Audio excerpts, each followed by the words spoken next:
Hi friends, आपण आज बघणार आहोत कुंभक कसे लावावे। कुंभकचा अर्थ असा होतो श्वासाला रोखून ठेवणे, होल्ड करणे।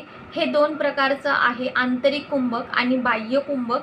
आंतरिक कुंभक जे आहे श्वासाला अंदर होल्ड म्हणजे श्वासाला अंदर घेऊन श्वासाला अगोदर आपल्याला होल्ड केले आणि तेव्हा आपण जेव्हा होल्ड करून ठेवतो तर त्याला आंतरिक कुंभक असं म्हटलं जाते। श्वासाला अंदर घेऊन सोडायच्या अगोदर श्वासाला होल्ड केले तर तो आंतरिक कुंभक। आणि जसं की श्वास अंदर घेतलं आणि होल्ड केलं 1 2 3 आणि श्वासाला सोडलं, ह्याच पद्धतीने श्वास अंदर घेतले आणि पूर्ण सोडले आणि त्यानंतर होल्ड केले तर याला बाह्य कुंभक असं म्हणतात। आणि जेव्हा आपण आंतरिक कुंभक लावतो तेव्हा ऑक्सिजन इनहेल करतो आणि जेव्हा आपण बाह्य कुंभक लावतो तर आपण पूर्णपणे कार्बन डायऑक्साईड एक्झेल करत असतो। तर ह्या पद्धतीने कुंभक लावायचं आहे।